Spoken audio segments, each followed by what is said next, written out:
আসসালামু আলাইকুম, স্বাগত জানাচ্ছি চ্যানেল আই সংবাদে। এখনকার সংবাদ আয়োজন নিয়ে আপনাদের সাথে আছি মেহেরুন্নেসা তাহমিনা। বিস্তারিত সংবাদের শুরুতে জানিয়ে দিচ্ছি সুপার ফ্রেশ ফর্টিফাইড সয়াবিন তেল। সংবাদ শিরোনামগুলো। কোটা নিয়ে হাইকোর্টের রায় প্রকাশ। সরকার চাইলে পরিবর্ধন ও আসন ফাঁকা থাকলে মেধার ভিত্তিতে নিয়োগ। শাহবাগে পুলিশের ব্যারিকেড ভেঙে কোটা আন্দোলনকারীদের অবরোধ। কুমিল্লায় সংঘর্ষে আহত 20 ও চট্টগ্রামে ধাওয়া পাল্টা ধাওয়া।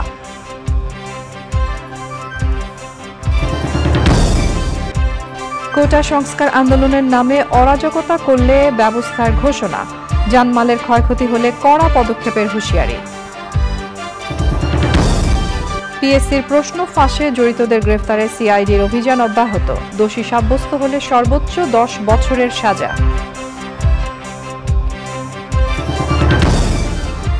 এবং নৈসর্গিক সৌন্দর্যে ভরপুর বাংলাদেশের ফুসফুস সুন্দরবন। প্রাকৃতিক দুর্যোগ ও মানবসৃষ্ট নানা কারণে হুমকিতে বনাঞ্চল।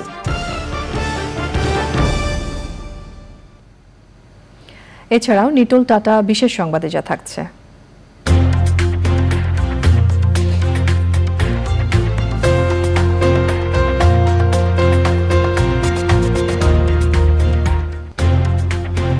পেরুতে নিখোঁজের 22 বছর পর মার্কিন পর্বত আরোহীর অক্ষত মরদেহ উদ্ধার।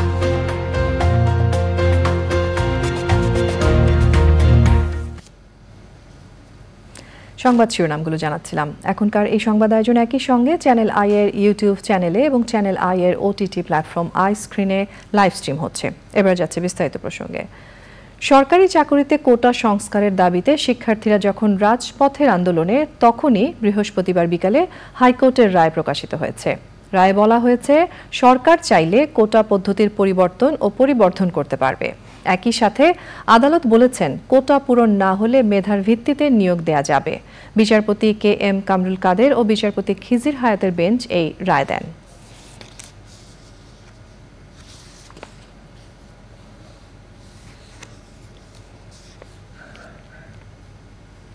কোটা সংস্কারের আন্দোলনের শিক্ষার্থীরা রাজধানীর বিভিন্ন পয়েন্টে অবস্থান নিয়েছেন। শাহবাগে শিক্ষার্থীরা অবস্থান নেয়ায় যান চলাচল বন্ধ রয়েছে। সেখানে রয়েছেন শহীদুল্লাহ রাজু। আমরা সরাসরি যাচ্ছি তার কাছে। রাজু, শাহবাগের পরিস্থিতি সহ কোটা সংস্কার আন্দোলনকারীদের পরবর্তী কর্মসূচি নিয়ে আমাদেরকে জানাবেন।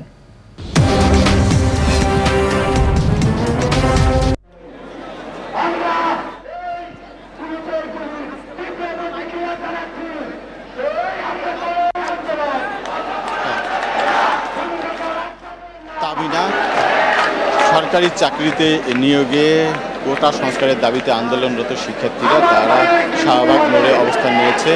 বিকেল 4:30টার দিকে তারা শাহবাগ মোড় অবরোধ করে শাহবাগ মোড় দখল করে নেয় এবং সেখানে যে পুলিশের ব্যারিকেড দেওয়া ছিল, পুলিশের ব্যারিকেড তারা কিন্তু একদম ভেঙে উপরে বাংলা মোটর পর্যন্ত চলে যায় এবং তাদের তখন যে মিছিল, সে আন্দোলনরত শিক্ষার্থীরা মিছিল বাংলা মোটর কারণ বাজার সে সময় পুলিশের সব ব্যারিকেড সরিয়ে দখলে নেয়।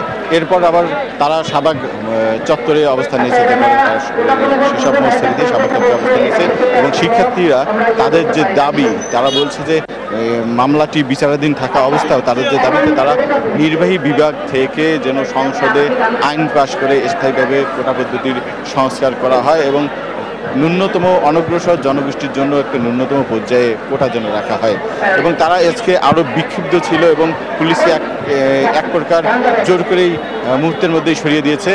তারা বিক্ষুব্ধ কারণ তারা বলছে তাদের দাবি কুমিল্লা, চট্টগ্রাম সহ বিভিন্ন জায়গায় তাদের আন্দোলনরত শিক্ষার্থীর উপর হামলা করার অভিযোগ করছে, যে পুলিশ তাদের উপর হামলা করছে এবং তারা ঢাকা বৃষ্টি উপেক্ষা করেই বিকেল 4টার দিকে ঢাকা বিশ্ববিদ্যালয়ের গ্রন্থাগারের সামনে জড়ো হয় এবং কয়েক হাজার শিক্ষার্থী সেখানে জড়ো হওয়ার পর ঢাকা বিশ্ববিদ্যালয়ে মিছিল নিয়ে বিক্ষোভ মিছিল নিয়ে প্রদক্ষিণ করার পর তারা শাহবাগ মোড়ে এসে অবস্থান নেয়। এই শাহবাগ চত্বরে আপনি দেখছেন এখন যে শিক্ষার্থীরা কিন্তু তাদের স্বতঃস্ফূর্ত আন্দোলনে অংশ নিয়ে এখানে অবরোধ করে রেখেছে এবং শাহবাগ মোড় দিয়ে যান চলাচল বন্ধ হয়ে রয়েছে এখন। এবং শিক্ষার্থীরা বলছেন যে তাদের দাবি যতক্ষণ পর্যন্ত না আদায় হয় ততক্ষণ পর্যন্ত তাদের এই নিয়মিত যে কর্মসূচি সেটা চলবে। এবং তারা বলছে যে সরকারের উচ্চ পর্যায় থেকে বা সরকারের নির্বাহী বিভাগ থেকে যদি কোনো আশ্বাস দেওয়া হয়, তাদের সঙ্গে কথা বলা হয় বা আশ্বাস দেওয়া হয় এবং যদি কোটা সংস্কার করবে এর মর্মেও আশ্বাস দেওয়া হয়, তাহলে হয়তো বা তাদের কর্মসূচি তারা প্রত্যাহার করবে। কিন্তু সরকারের পক্ষ থেকে কোনো আশ্বাস না পেলে তাদের কর্মসূচি চলবে এবং তাদের এক দফার দাবিতেই তাদের আন্দোলন চলছে। রাজু, আপনাকে ধন্যবাদ। কোটা সংস্কারের দাবিতে কয়েকটি জেলায় আন্দোলনরত শিক্ষার্থীদের সাথে পুলিশের পাল্টাপাল্টি ধাওয়ার ঘটনা ঘটেছে। কুমিল্লায় শিক্ষার্থীদের ছত্রভঙ্গ করে দিয়েছে পুলিশ। আন্দোলনরত শিক্ষার্থীরা জানায় ৫ শতাধিক শিক্ষার্থী ঢাকা চট্টগ্রাম মহাসড়কে কুমিল্লার কোটবাড়ির দিকে অগ্রসর হতে চাইলে পুলিশের বাধার মুখে পড়ে। পুলিশ ১০ রাউন্ড ফাঁকা গুলি ও টিয়ারশেল নিক্ষেপ করলে শিক্ষার্থীরাও ইট পাটকেল ছোড়ে। এতে পুলিশ ও শিক্ষার্থী সহ অন্তত ২০ জন আহত হয়। চট্টগ্রামে বটতলী রেল স্টেশনে জড়ো হন কোটা বিরোধী আন্দোলনকারীরা। সেখান থেকে মিছিল নিয়ে টাইগার পাস মোড়ে পৌঁছালে পুলিশ ব্যারিকেড দেয়। সে সময় পুলিশের সাথে ধাওয়া পাল্টা ধাওয়ার ঘটনা ঘটে। বরিশালে শিক্ষার্থীরা সড়ক অবরোধের পাশাপাশি বিভিন্ন স্লোগান দেয়।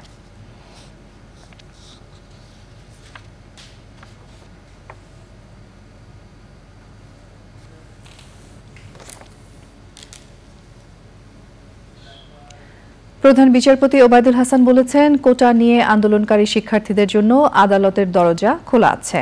শিক্ষার্থীরা নির্বাহী বিভাগের কথা কেন বলছে এমন প্রশ্ন রেখে প্রধান বিচারপতি বলেন, নির্বাহী বিভাগের সিদ্ধান্ত চ্যালেঞ্জ হয়ে আবার আদালতে আসবে। বিষয়টি নিষ্পত্তি হবে আদালতেই। এটি তাদের বোঝাতে হবে আইনজীবী নেতা ও রাজনীতিবিদদের। মাজহারুল হক মান্নার রিপোর্ট। সরকারি চাকরিতে কোটা পুনর্বহাল সংক্রান্ত হাইকোর্টের রায়ের উপর ৪ সপ্তাহের স্থিতাবস্থা জারি করে বুধবার আদেশ দেন আপিল বিভাগ। পরে অ্যাটর্নি জেনারেল জানান, ওই আদেশের ফলে সরকারি চাকরিতে নিয়োগের ক্ষেত্রে ২০১৮ সালের ৪ অক্টোবর জারি করা পরিপত্র বহাল থাকবে।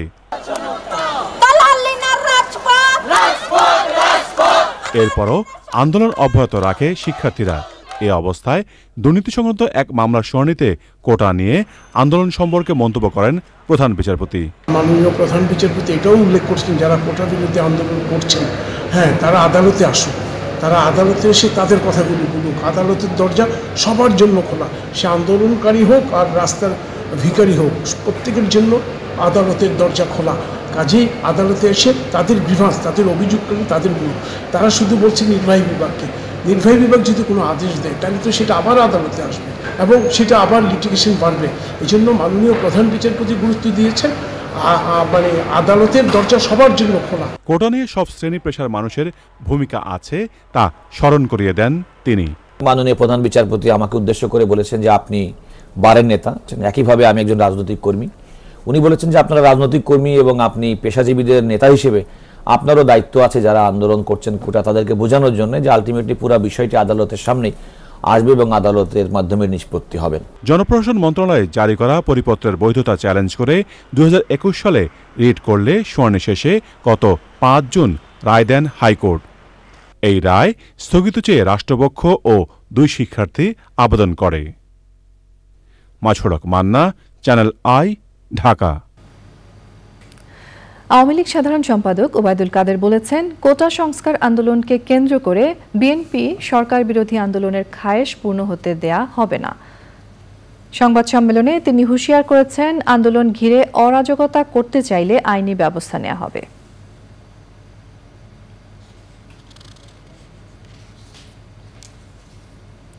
জনপ্রশাসন মন্ত্রী বলেছেন, নির্বাহী বিভাগে নয় আদালতেই কোটা নিয়ে সৃষ্ট জটিলতার সমাধান হবে। আর স্বরাষ্ট্রমন্ত্রী বলেছেন, আন্দোলনের কারণে জানমালের ক্ষতি হলে আইন শৃঙ্খলা বাহিনী বসে থাকবে না। সচিবালয়ে তারা এসব কথা বলেন।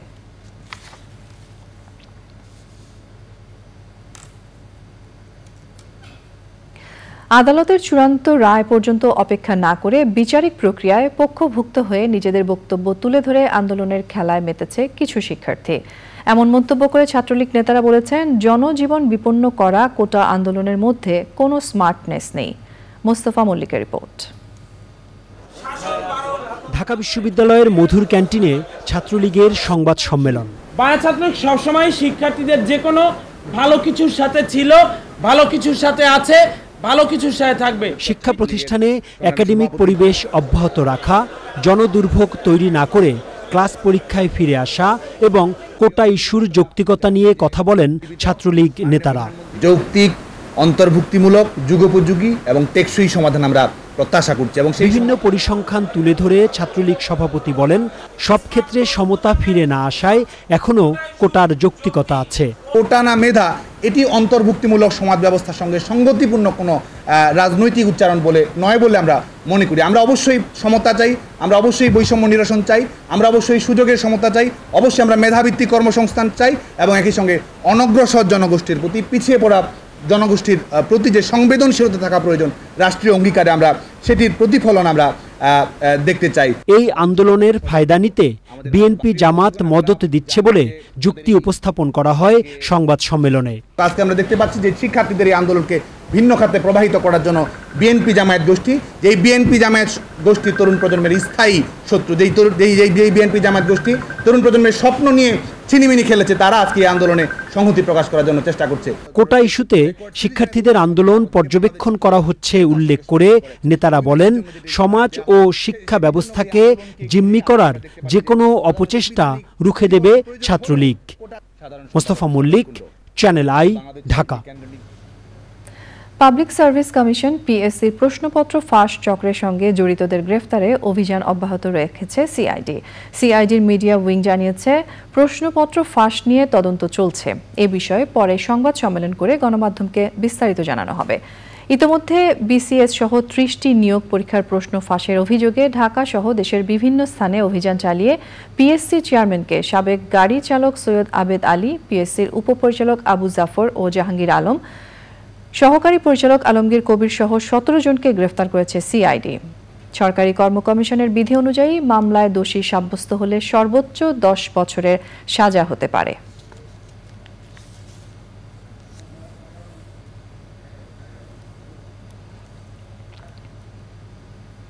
অবারিত সবুজ, নদী, খাল, সমুদ্র আর জীববৈচিত্র্য মিলিয়ে প্রাকৃতিক নৈসর্গিক সৌন্দর্যে ভরপুর সুন্দরবন। উদ্ভিদসহ নানা বৃক্ষরাজির সমাহার এখানে।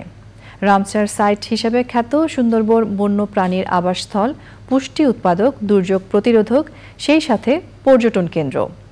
তবে প্রাকৃতিক দুর্যোগ ও মানবসৃষ্ট নানা কারণে হুমকিতে বাংলাদেশের ফুসফুস খ্যাত সুন্দরবন। সুন্দরবনের উদ্ভিদ বৈচিত্র্য নিয়ে আফরোজা হাসির রিপোর্ট।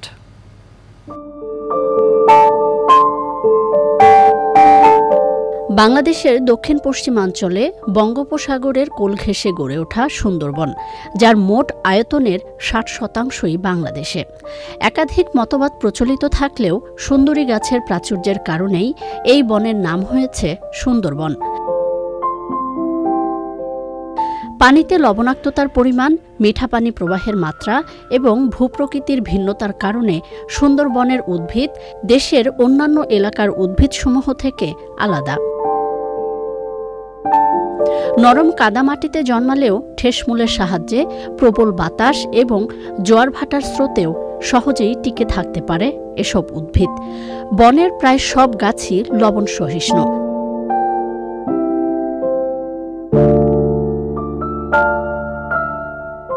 নতুন পলিজমে জেগে ওঠা ভূখণ্ডে কেওড়া, বাইন, পশুর ও ধুন্দলের সমারোহ দেখা যায়।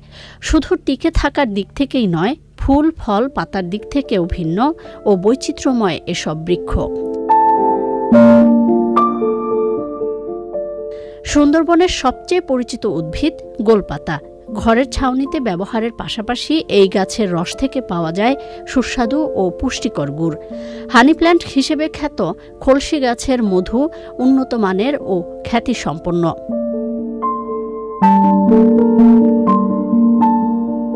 বনজ সম্পদে পূর্ণ সুন্দরবন প্রত্যক্ষ ও পরোক্ষভাবে প্রাণীদের জীবনচক্র, উপকূলীয় মানুষের জীবিকা এবং অর্থনীতির সাথে ওতপ্রোতভাবে জড়িত। তবে প্রাকৃতিক দুর্যোগ, অধিক আহরণ এবং মানবসৃষ্ট বিভিন্ন সমস্যার কারণে সুন্দরবনের শতাধিক প্রজাতির গাছ এখন হুমকির মুখে। সুষ্ঠু রক্ষণাবেক্ষণ ও জনসচেতনতার মাধ্যমেই রক্ষা পাবে উদ্ভিদ আর জীববৈচিত্র্যে ভরপুর প্রাকৃতিক সৌন্দর্যের বিস্ময় সুন্দরবন।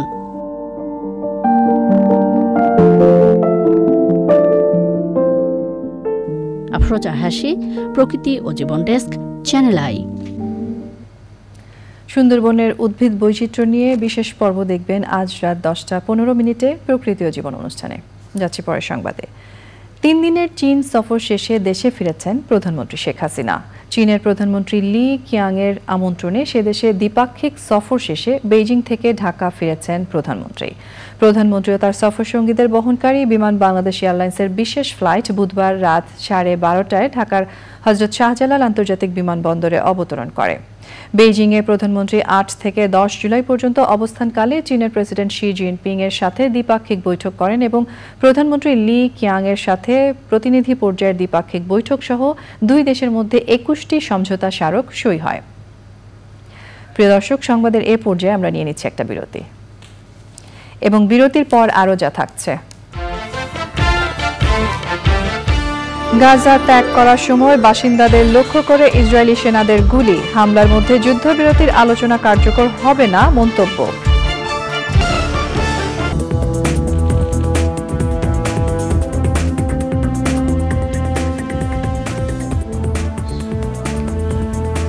স্বাগত জানাচ্ছি আরও একবার চ্যানেল আই সংবাদে। শিক্ষার্থীদের কোটা বিরোধী আন্দোলনে নিজেদের সমর্থনের কথা জানিয়ে ছাত্রদল নেতারা বলেছেন, কোটার বিষয়ে চূড়ান্ত নিষ্পত্তি হওয়া প্রয়োজন। ছাত্রলীগকে অনৈতিক সুবিধা দিতেই সরকার প্রধান কোটার পক্ষে অবস্থান নিয়েছেন বলে মন্তব্য করেন তারা। গত 11 দিন ধরে নিখোঁজ ঢাকা কলেজ ছাত্রদলের সহ সভাপতি আতিকুর রহমান রাসেলের সন্ধান দাবি করেন তারা। নয়াপল্টনের সংবাদ সম্মেলনে ছাত্রদলের সভাপতি রাকিবুল ইসলাম রাকিব ও সাধারণ সম্পাদক নাসির উদ্দিন নাসির বলেন, বিরোধী আন্দোলনকে স্তব্ধ করতেই ছাত্র নেতাদের গুম করা হচ্ছে। এই সময় বিএনপির সিনিয়র যুগ্ম মহাসচিব রুহুল কবির রিজভী, যুগ্ম মহাসচিব শহীদুদ্দিন চৌধুরী অ্যানি, ছাত্র বিষয়ক সম্পাদক রাকিবুল ইসলাম বকুল উপস্থিত ছিলেন। ঢাকা কলেজ ছাত্রদলের এক নং সহসভাপতি রাসেলকে গুম করার মাধ্যমে হয়তোবা এই চলমান যে কোটা বিরোধী আন্দোলন চলছে সেখানে ছাত্রদলকে ভয়ভীতি দেখানো এই বিষয়টি থাকতে পারে। তখনকার যারা আন্দোলন করেছে কেউ কিন্তু কোটা বন্ধ চায়নি, বাতিল চায়নি, সবাই চেয়েছে কোটার সংস্কার। এটি এই জন্যই অবৈধ প্রধানমন্ত্রী করেছেন। তিনি কোটার এই যে একটা নিষ্পত্তি ছিল সেটাকে তিনি আদালতকে ব্যবহার করে আবার কোটাকে পুনঃস্থাপন করেছেন। এখন যে আন্দোলন চলছে সে আন্দোলনে আমরা সমর্থন দিচ্ছি। ভাষা সংগ্রামী যশন আরার রহমান মারা গেছেন। ইন্না লিল্লাহি ওয়া ইন্না ইলাইহি রাজিউন। দুপুরে রাজধানীর এভারকেয়ার হাসপাতালে তার মৃত্যু হয়। যশন আরার বয়স হয়েছিল 88 বছর। 21-এর প্রথম কবিতা কাঁদতে আসিনি, ফাঁসির দাবি নিয়ে এসেছি। খ্যাত কবি ভাষা সংগ্রামী মাহবুবুল আলম চৌধুরীর সহধর্মিণী তিনি। বনানী কবরস্থানে স্বামী প্রয়াত ভাষা সংগ্রামী মাহবুবুল আলম চৌধুরীর কবরের পাশে তাকে সমাহিত করা হবে। ভাষা সংগ্রামী যশন আরা রহমানের জন্ম 1936 সালের 19 অক্টোবর চট্টগ্রামের সাতকানিয়া উপজেলার চুনতি গ্রামে। চট্টগ্রামের ডাক্তার খাস্তাগীর সরকারি বালিকা বিদ্যালয়ে পড়াকালীন 1952 সালে ভাষা আন্দোলনে অংশ নেন।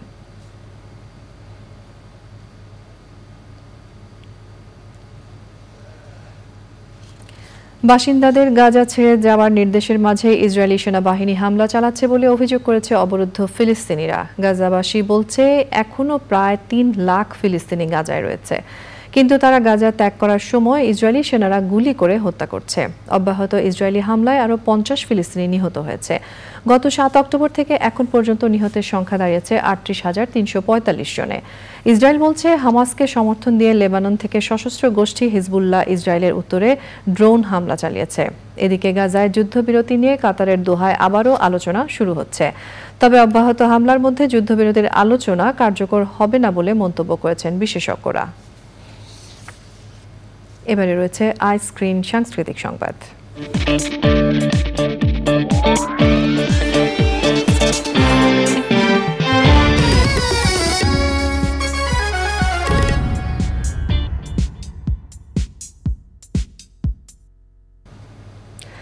ঢাকা বিশ্ববিদ্যালয়ের নৃত্যকলা বিভাগের আয়োজনে 3 দিনের ইন্টারন্যাশনাল সিম্পোজিয়াম শুরু হয়েছে। প্রথম দিন আলোচনায় 10টি দেশের শীর্ষস্থানীয় বিশ্ববিদ্যালয়ের শিক্ষাবিদ, সঙ্গীতজ্ঞ ও ডান্স কোরিওগ্রাফাররা অংশ নেন।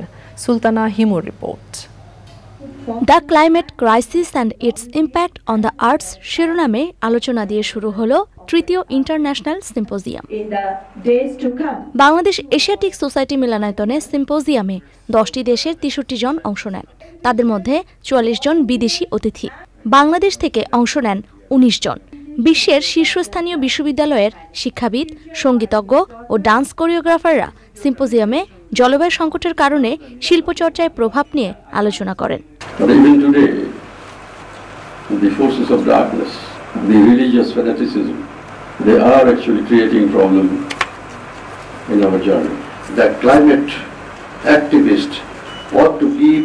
further momentum to the climate activists, how to use the weapons of the arts in order to increase. Dhaka বিশ্ববিদ্যালয়ের নৃত্যকলা বিভাগের 10 বছর পূর্তিতে সিম্পোজিয়ামের দ্বিতীয় দিনে রয়েছে সাংস্কৃতিক অনুষ্ঠান। সিম্পোজিয়াম চলবে 13 জুলাই পর্যন্ত। Sultana Himu, channel I, Dhaka. এবারে রয়েছে নিটোল টাটা বিশেষ সংবাদ।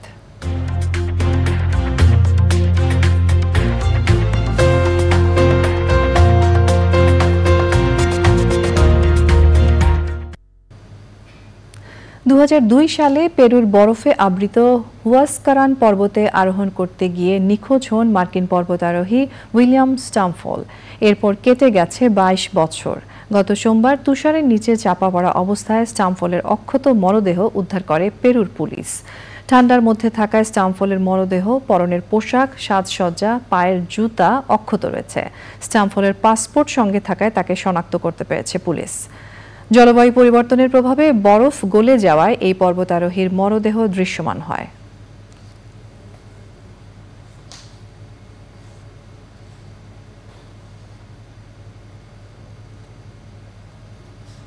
এবারে রয়েছে কৃষি সংবাদ।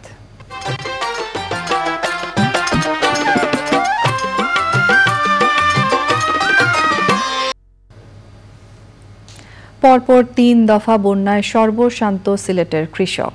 পাহাড়ি ঢল ও অতিবৃষ্টিতে বন্যায় ডুবে গেছে আউশ ধানের ক্ষেত ও আমন বীজতলা সহ বর্ষাকালীন সবজি। চরম আর্থিক ক্ষতির মুখে পড়েছেন কৃষক।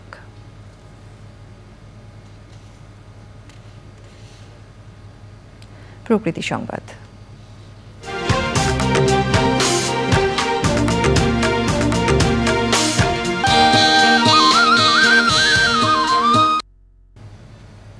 রাজধানীর হাজারীবাগ ও লালবাগে দূষণ কমাতে উদ্যোগ নিচ্ছে রাজধানী উন্নয়ন কর্তৃপক্ষ রাজুক অডিটোরিয়ামে জলবায়ু সহিষ্ণু সবুজ কর্ম পরিকল্পনা, হাজারীবাগ ও Lalbagh city climate finance gap fund শীর্ষক কর্মশালায় এই বিষয়ে বিস্তারিত জানানো হয়। এ সময় সরকারি খাস জমিতে সবুজায়ন ও খেলার মাঠ করার প্রস্তাব তুলে ধরা হয়।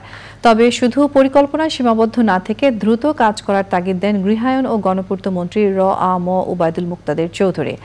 প্রকল্প বাস্তবায়নে সমন্বিত উদ্যোগের উপর জোর দেন রাজুক চেয়ারম্যান অবসরপ্রাপ্ত মেজর জেনারেল মোহাম্মদ সিদ্দিকুর রহমান সরকার। কর্মশালায় সরকারি বেসরকারি বিভিন্ন প্রতিষ্ঠানের প্রতিনিধি সহ অংশীজনরা অংশ নেন। কর্মশালার আয়োজক climate resilient and green action plan CRGAP।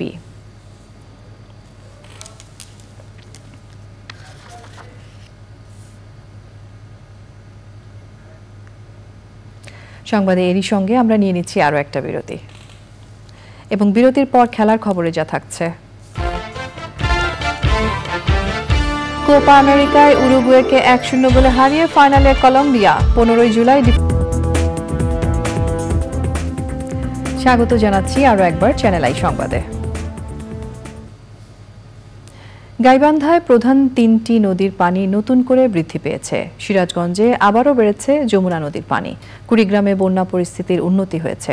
টাঙ্গাইলে সব নদীর পানি কমার সাথে সাথে শুরু হয়েছে তীব্র নদী ভাঙন। প্রতিনিধিদের পাঠানো তথ্য ভিডিওচিত্রে রাজীব আহমেদের রিপোর্ট। গাইবান্ধায় গত 2-3 দিন ধরে নদ নদীর পানি কমলেও বৃহস্পতিবার আবারও প্রধান 3টি নদীর পানি বেড়েছে। যমুনা ও ব্রহ্মপুত্রের পানি 5 সেন্টিমিটার বেড়ে বিপদসীমার 40 সেন্টিমিটার উপর দিয়ে প্রবাহিত হচ্ছে। ঘাঘট নদীর পানি 8 সেন্টিমিটার ও তিস্তার পানি 6 সেন্টিমিটার বেড়েছে।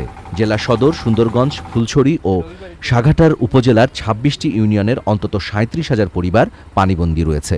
বন্যা পানিতে আসে যায় সমস্যা নিয়ে মরে যাচ্ছে, খাওয়াবে না করে। সিরাজগঞ্জে আবারও বেড়েছে যমুনা নদীর পানি। বৃহস্পতিবার সকালে শহররক্ষা বাঁধ পয়েন্টে বিপদসীমার ৩৫ সেন্টিমিটার উপর দিয়ে প্রবাহিত হয়। বন্যা কবলিত এলাকাগুলোতে দেখা দিয়েছে খাবার ও বিশুদ্ধ পানির সংকট। আঙ্গর তো খুব অবস্থা খারাপ। আমরা একক তো খাই না। আমরা বাস থাকি পানি গাছের মধ্যে, তার টিউবওয়েল নাই, তার পাহানা নাই, আমরা খুব অস্থান হয়েছি। কুড়িগ্রামে নদ নদীর পানি কমতে শুরু করলেও ব্রহ্মপুত্র, ধরলা ও দুধকুমারের পানি এখনও বিপদসীমার উপরে। দুর্গত এলাকায় খাদ্য, বিশুদ্ধ পানি ও গোখাদ্যের তীব্র সংকট। পানি না নামায় এখনও ঘরে ফিরতে পারেনি বন্যা কবলিত মানুষ। জমা জমিন নাই, মানুষের চালা বাড়ি থাকি, তাইও তো এত সিংহ হয়ে চলে যাবার। টাঙ্গাইলের সব নদীর পানি কমার সাথে সাথে শুরু হয়েছে ভাঙন। তবে জেলার যমুনা, ঝিনাই, ধলেশ্বরী নদীর পানি এখনও বিপদসীমার উপরে। প্রবল স্রোতে যমুনা ও ঝিনাই নদীর তীরের এলাকায় তীব্র ভাঙন দেখা দিয়েছে। শেষ হয়ে গেছে, আমরা থাকা আসতেছি না ভাঙার চোটে। নদী ভাঙনে জেলার ভুয়াপুর ও বাসাইল উপজেলার 10টি ইউনিয়নের শতাধিক গ্রামের নদী তীরবর্তী এলাকার অনেক স্থাপনা বিলীন হয়ে গেছে। Rajib Ahmed, channel I. কবি মাকিদ হায়দারকে পাবনা সদর গোরস্থানে দাফন করা হয়েছে। সকাল 8টায় পাবনা সদর গোরস্থানে তৃতীয় ও শেষ দফা জানাজার নামাজ শেষে বাবার কবরের পাশে তাকে দাফন করা হয়। এর আগে তার প্রতি শেষবারের মতো শ্রদ্ধা নিবেদন করেন পাবনার কবি ও সাহিত্যিক সহ বিভিন্ন শ্রেণী পেশার মানুষ। বুধবার সকালে উত্তরার নিজ বাসায় মৃত্যুবরণ করেন বাংলা একাডেমি পুরস্কার প্রাপ্ত কবি মাকিদ হায়দার। ঢাকায় তার বাসভবনের সামনে প্রথম জানাজার নামাজ শেষে বাংলা একাডেমি চত্বরে তার প্রতি শ্রদ্ধা নিবেদন করা হয়। সেখানে কবির জীবন ও কর্ম নিয়ে আলোচনা করে বাংলা একাডেমি। এরপর দ্বিতীয় জানাজার নামাজ শেষে কবির মরদেহ পাবনায় তার গ্রামের বাড়ি দোহারপাড়ায় নেওয়া হয়।